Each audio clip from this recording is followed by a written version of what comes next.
saluda Laura Pérez Rojas con una información a la cual les damos seguimiento en CDN. Y acaba de iniciar en estos momentos la audiencia preliminar que se le sigue a los 7 acusados de haber recibido la suma de $92 millones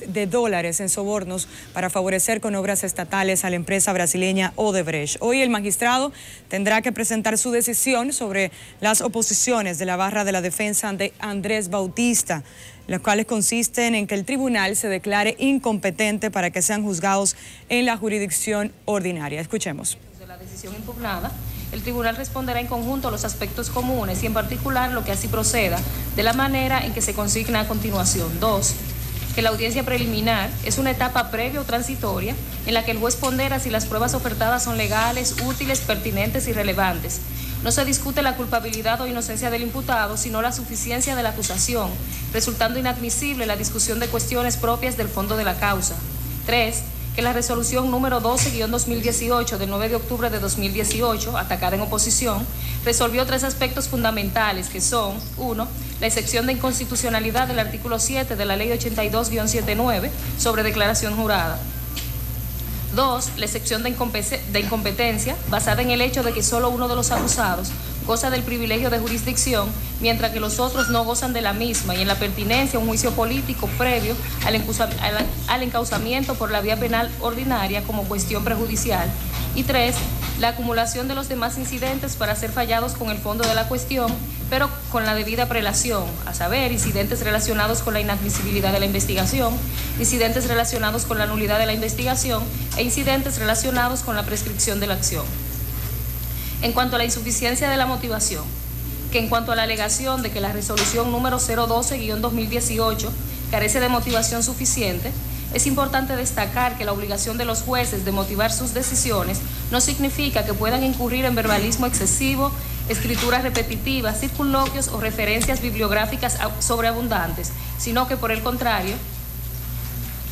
esta obligación se concreta en el acto intelectual de subsumir los hechos en el derecho con claridad y precisión y en la subsecuente exposición lógica de los fundamentos que justifican la decisión, respondiendo a las peticiones de las partes, pero de conformidad con la naturaleza de cada asunto, según los criterios de utilidad y necesidad. Que para que exista una insuficiencia de motivos, la decisión debe adolecer de una ausencia total de justificación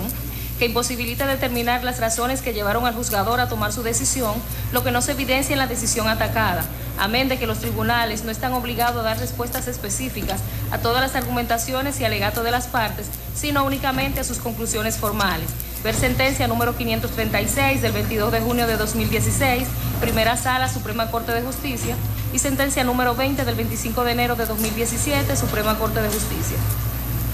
En cuanto a la excepción de inconstitucionalidad, en cuanto al aspecto de la excepción de inconstitucionalidad referido en audiencia por el acusado Víctor José Díaz Rúa, a través de su defensa técnica en fecha 29 de noviembre de 2018, este tribunal lo rechazó mediante la resolución atacada, entre otras, bajo el predicamento de que, cito, la condición sine qua non para que una persona sea radiada del ordenamiento,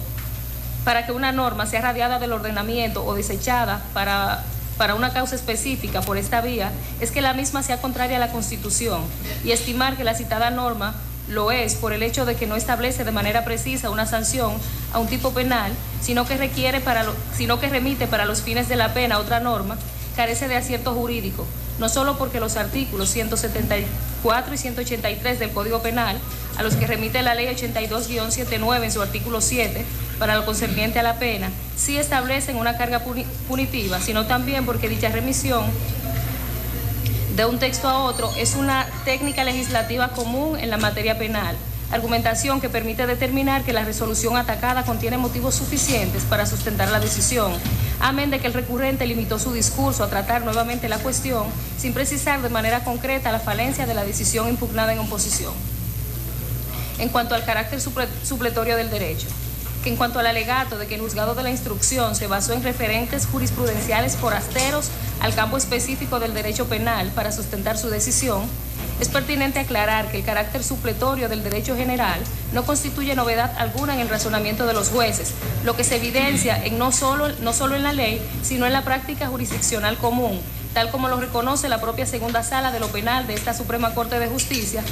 En su sentencia, cito, considerando que el legislador dominicano no ha previsto en la normativa procesal penal ningún parámetro que tienda a resguardar la situación que acontece, por tanto, y en virtud de la supletoriedad del derecho común, es preciso señalar como aplicable al caso las disposiciones del artículo 344 del Código de Procedimiento Civil. Sentencia de la Segunda Sala de la Suprema Corte de Justicia, número 771, de fecha 4 de julio de 2018. Debe procederse a notificar la sentencia conforme al ordinal 7 del artículo 69 del Código de Procedimiento Civil, que es supletorio al procedimiento penal, ya que el Código Procesal Penal no establece ningún mecanismo al respecto. Sentencia de la Segunda Sala de la Suprema Corte de Justicia, número 27 del 24 de marzo de 2010. Considerando que en efecto el artículo 130 del Código de Procedimiento Civil, supletorio de lo penal, sentencia de la Segunda Sala de la Suprema Corte de Justicia del 18 de agosto de 2010, número 28, lo que constituye una violación del artículo 141 del Código de Procedimiento Civil, que es supletorio del Código Procesal Penal en todos los aspectos no tratados en este último. Sentencia de la Segunda Sala de la Suprema Corte de Justicia, número 19 del 11 de agosto de 2010. En cuanto a la obligatoriedad del juicio político previo,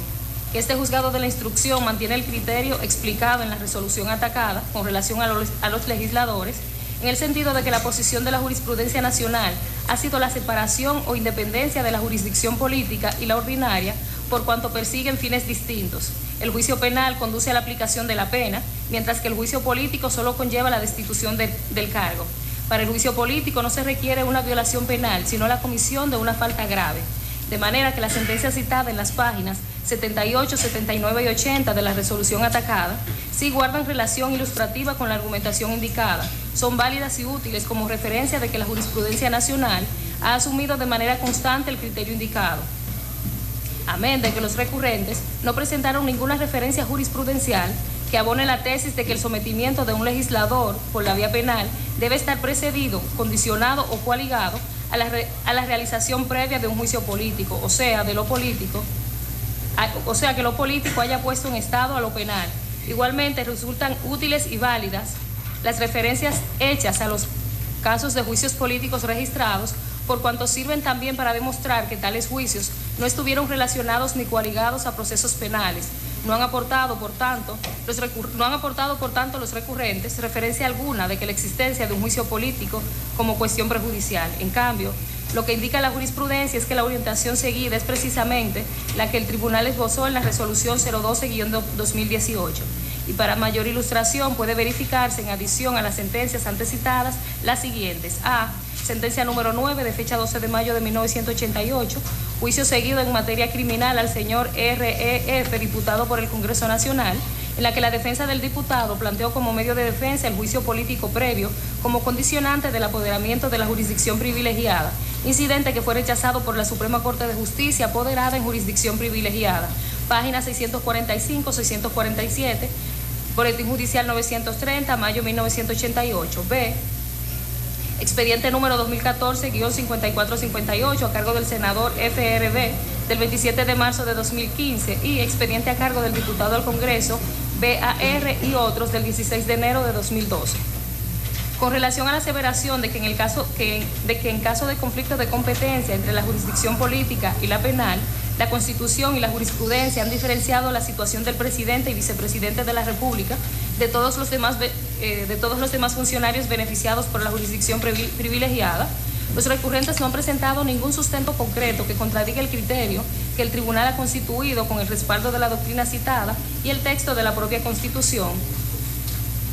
y que ha sido también la orientación de la jurisprudencia según se evidencia en A. Auto número 1 del presidente de la Suprema Corte de Justicia del 19 de septiembre de 1997 sobre querella con constitución en parte civil contra el presidente de la República, que reza, cito, atendido a que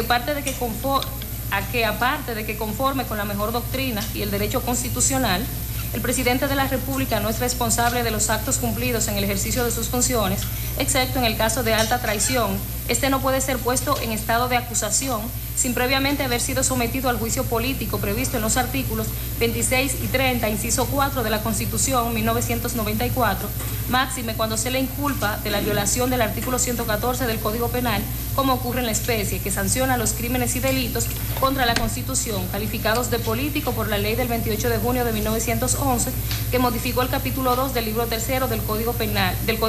y B, auto número 27-2003 del presidente de la Suprema Corte de Justicia del 1 de octubre de 2003, sobre querella con constitución en parte civil en contra del presidente de la República, que reza, cito, atendido a que ha sido criterio, y así se ratifica en este auto, que aparte de que conforme con la mejor doctrina y el derecho constitucional, el presidente de la República no es responsable de los actos cumplidos en el ejercicio de sus funciones, excepto en el caso de alta traición. Este no puede ser puesto en estado de acusación sin previamente haber sido sometido al juicio político previsto por los artículos 26 y 23, inciso 4 de la Constitución 2002. Atendido que solo después de ese juicio es que el presidente de la República podría ser procesado penalmente ante los tribunales competentes y es destituido, que como no existe constancia de que los indicados trámites constitucionales hayan sido cumplidos, procede a desestimar la solicitud. Cierro cita. Por todo lo cual, los argumentos de que la sentencia atacada adolece de exceso de poder, omisión de estatuir, insuficiencia de motivos o falta de base legal, basados únicamente en la pretendida falta de vinculación entre las sentencias esbozadas y el razonamiento del tribunal en la sentencia atacada, quedan desprovistos de cobertura jurídica, quedando en la esfera de las meras afirmaciones, según lo razonado y explicado precedentemente por este tribunal. En cuanto a la indivisibilidad por prorrogación de la competencia, que en cuanto a la prorrogación de la competencia, sistema de arrastre de los encartados aforados a los que no tienen el privilegio de jurisdicción, este juzgado de la instrucción contesta en que existen diferentes modelos jurisdiccionales con relación a esta cuestión, pero lo que estableció por resolución número 012-2018 es que el sistema imperante en la jurisprudencia nacional es el de la prorrogación de la competencia, sistema no solo al que se adscribe el juez en su razonamiento, sino que lo había declarado con anterioridad en decenas de resoluciones previas, sin que los recurrentes presentaran razones fundadas para que el tribunal varíe dicho criterio, como serían decisiones o registros jurisprudenciales, según los cuales se hayan realizado juicios separados a encartados aforados y no aforados con respecto a la misma causa, en tanto que el tribunal sí ha citado en abono a su razonamiento fundamentos concretos de que el criterio asumido es conteste con la jurisprudencia nacional. Con relación al alegato de que el tribunal debió estimar para la prorrogación de la competencia la indivisibilidad o conexidad de las actuaciones que configuran el tipo penal, este juzgado estima que en el contexto de los incidentes y excepciones, el tribunal solo puede estimar lo que hasta el momento ha sido puesto a su disposición, como lo expresa en la resolución atacada, página 81, y que para mayor abundamiento se precisa el conocimiento y discusión de la acusación de qué se trata, de su contenido y alcance, que según la norma debe ocurrir en una audiencia oral, pública y contradictoria de carácter sencillo y con razonable brevedad. En cuanto a la acumulación de incidentes y excepciones, que habiéndose reiterado que el presente caso se trata de una audiencia preliminar, que por mandato de la ley es una fase sencilla y razonablemente breve, en la cual son inadmisibles las discusiones y actuaciones propias del fondo del proceso, y que a la fecha no se ha presentado, conocido ni discutido aún la acusación, este juzgado de la instrucción decidió resolver con prelación lo relativo a la competencia y a la excepción de inconstitucionalidad por las razones expuestas, y acumular los demás incidentes y excepciones relacionados con la inadmisibilidad de la investigación, la nulidad de la investigación y con la prescripción de la acción, por entender que se relacionan estrechamente con el objeto de la causa en este estado procesal, en que, como se ha dicho, no se ha presentado aún la acusación, amén de que al estimar cuáles incidentes debía fallar previamente y cuáles acumular o diferir para ser fallados junto con lo relativo a la acusación, el tribunal lo único que ha hecho es aplicar, conforme al criterio expuesto en la sentencia atacada, una facultad discrecional o poder soberano que le permite la ley y que reconoce en la doctrina y la jurisprudencia, como lo ha secundado el Pleno de la Suprema Corte de Justicia en materia penal, cuando ha dicho que con relación a este aspecto no existen reglas absolutas y que la acumulación de los incidentes es una facultad de los jueces según la naturaleza del alegato y sus consecuencias sobre el proceso en cada caso concreto. Pleno, materia penal, sentencia número 2 del 26 de marzo de 2014. En cuanto a la aplicación del artículo 305 en la etapa intermedia, con relación al alegato de que el artículo 305 del Código Procesal Penal no aplica para la solución o acumulación de los incidentes, Este juzgado tiene a bien reiterar que es la propia ley la que manda que el desarrollo de la audiencia preliminar sean aplicables las reglas del juicio adaptadas a la sencillez. Y es evidente que entre estas reglas están las contenidas en el artículo 305 del Código Procesal Penal sobre la solución de los incidentes, incluidas dentro del título 3 del Código Procesal Penal titulado El juicio. Es conveniente indicar además que la ley no se interpreta de manera aislada o antojadiza, sino de manera integral y lógica, y es en ese orden que habría preguntar, si no es al juicio, ¿a qué se refiere entonces el artículo 305 cuando regla la fijación de la audiencia y la solución de los incidentes? Es el propio texto del artículo el que responde esta cuestión cuando dispone: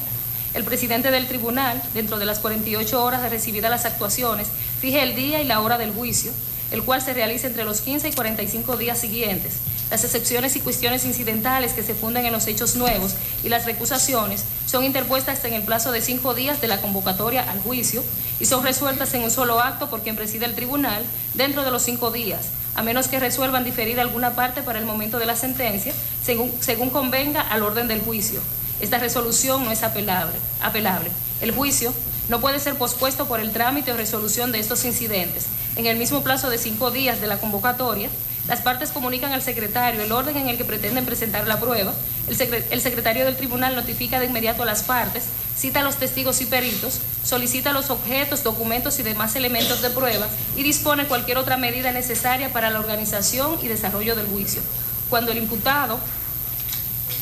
está en prisión, el auto de fijación de juicio se le notifica personalmente. El encargado de su custodia también es notificado y debe velar porque el imputado comparezca a juicio el día y hora fijados. Por todo lo cual procede decidir, como al efecto decidimos, en la parte dispositiva. Primero,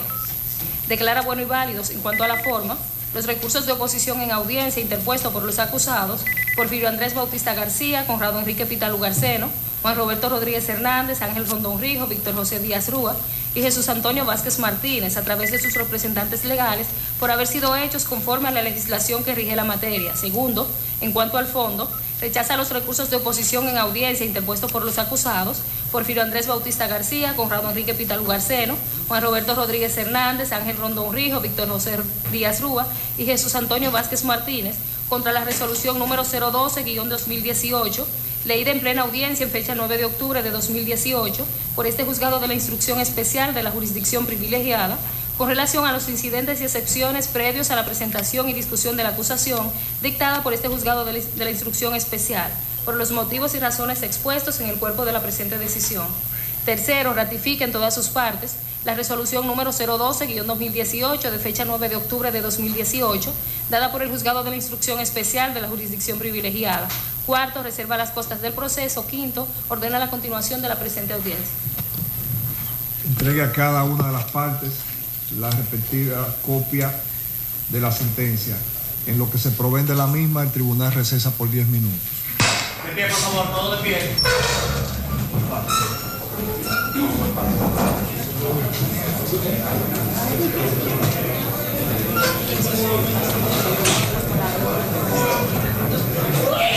Bueno, ahí estuvimos escuchando. El juez Ortega Polanco acaba de rechazar la decisión que tomó las oposiciones de la barra de la defensa de Andrés Bautista, las cuales consistían en que el tribunal se declarara incompetente para que sean juzgados en la jurisdicción ordinaria porque accede de aciertos jurídicos, por lo que este juicio continúa en esta jurisdicción. Por supuesto, aquí vamos a estar dándole seguimiento a todo lo que ocurra en este proceso preliminar del caso Odebrecht y vamos a irnos a una pausa comercial y retornamos con más.